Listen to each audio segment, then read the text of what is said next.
Hello everyone, welcome back to our channel. स्वागत है आप सभी का हमारे इस चैनल पे। आज के इस सेशन में हम बात करने वाले हैं उत्तराखंड प्रवक्ता भर्ती 2025 इकोनॉमिक सब्जेक्ट का एक मोस्ट इम्पॉर्टेंट टॉपिक जो आपके एग्जाम के पॉइंट ऑफ व्यू से काफ़ी इम्पॉर्टेंट रहने वाला है।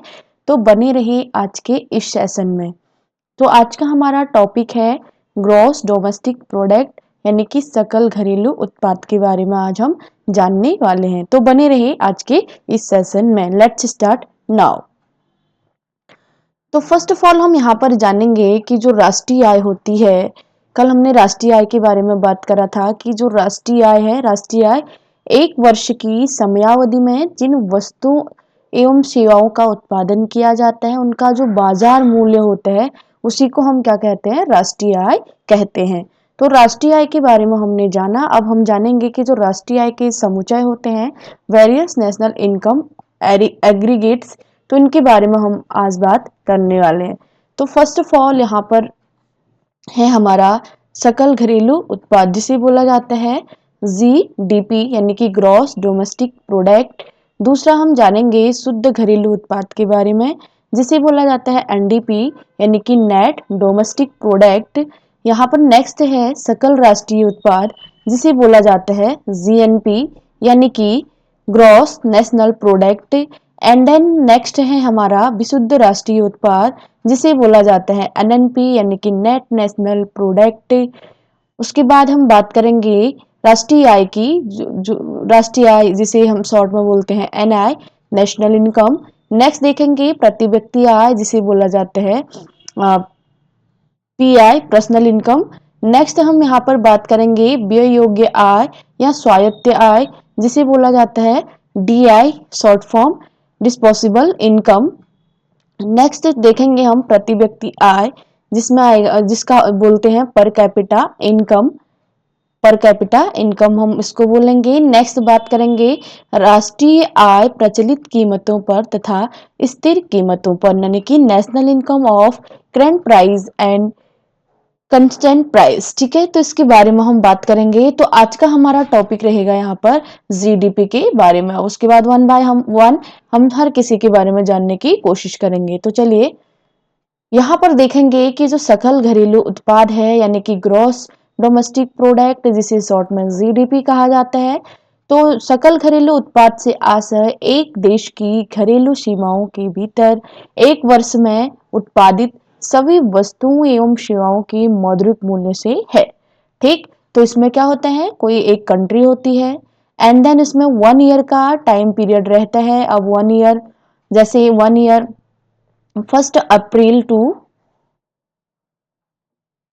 31 मार्च का 1 ईयर वित्तीय वर्ष जिसे बोला जाता है, जिसमें एक वर्ष का टाइमिंग पीरियड रहता है।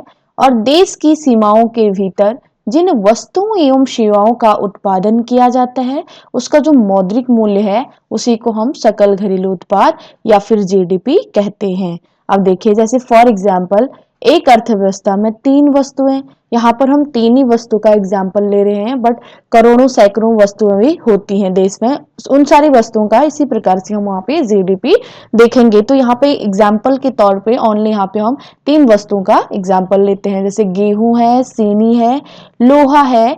और वर्ष 2004-5 कोई सा भी ईयर ले लीजिए, यहाँ पे मैंने वर्ष 2004-5 माना है। इन तीनों वस्तुओं का उत्पादन क्रमशः 2000 क्विंटल, 1000 क्विंटल और 3000 टन है। तो तीनों वस्तुओं की कीमत, जो कीमत होती है, प्राइस तीन वस्तुओं की जो कीमत है क्रमशः 300 रुपीज गेहूं का, 500 रुपीज चीनी का एंड देन 700 रुपीज जो है लोहे का था। तो ऐसी स्थिति में सकल घरेलू उत्पाद निम्न प्रकार से हम आकलित किया जाएगा या फिर ज्ञात किया जाएगा। तो देखते हैं कैसे करेंगे। अब यहाँ पर देखिए सकल घरेलू उत्पाद वर्ष, यहाँ पे जो वर्ष माना गया है 2004 और 5 का यहाँ पर लिया गया है। अब यहाँ पर वस्तुएं जो थी हमारी 3 वस्तुएं थी। पहला था गेहूं, दूसरा था चीनी और थर्ड था यहाँ पर लोहा।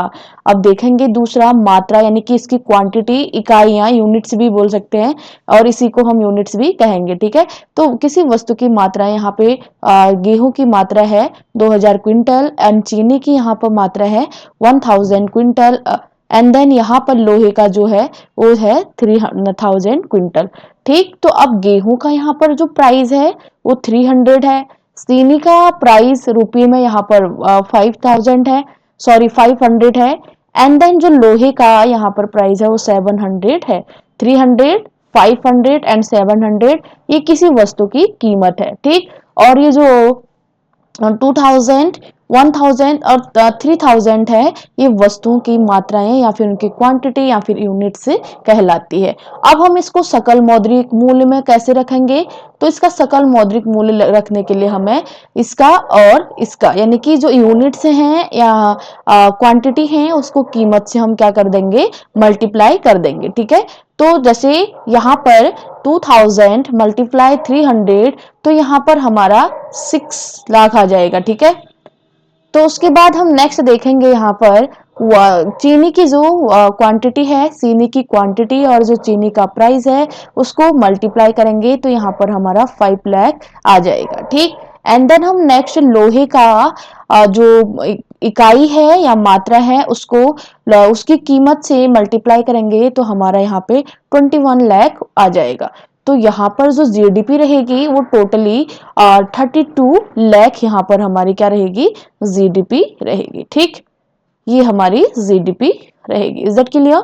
ओके, नाउ अब हम देखेंगे कि यहाँ पर जो सकल घरेलू उत्पाद का वित्तीय वर्ष हमने 2004 और 5 रखा, उसमें वस्तुएं यहाँ पर खाली 3 वस्तुओं का हमने एग्जाम्पल ले रखा है, इसके अतिरिक्त बहुत सारी वस्तुएं हो सकती हैं। ठीक है, तो जैसे गेहूं, चावल, चीनी इनको वस्तु में लिया, फिर इसकी कितनी यूनिट्स थी उनको हमने यहाँ पर लिया, फिर इसका जो प्राइस था यहाँ पर लिया, फिर प्राइस और यूनिट का आपस में मल्टीप्लाई करके सकल घरेलू उत्पाद हमें प्राप्त हुआ। तो टोटली हमारे जो जीडीपी है वो 32 लाख का है। ओके, नाउ नेक्स्ट देखेंगे हम, यहाँ पर एक नोट है, सकल घरेलू उत्पाद की गणना बाजार कीमत पर किए जाने के कारण से बाजार कीमत पर सकल घरेलू उत्पाद यानी कि जीडीपी एट मार्केट प्राइस भी कहा जाता है।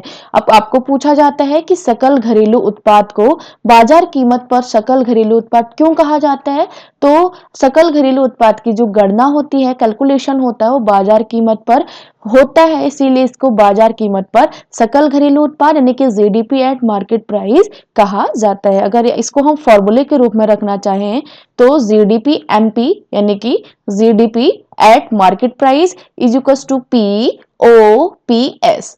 अब जहां पर P, ये वाला P इज इक्वल टू प्रति इकाई मूल्य, एंड वो O फॉर यहाँ पर भौतिक वस्तुएं हो जाएंगी, एंड जो यहाँ पर S है, S फॉर यहाँ पर भौतिक सेवाएं हो जाएंगी।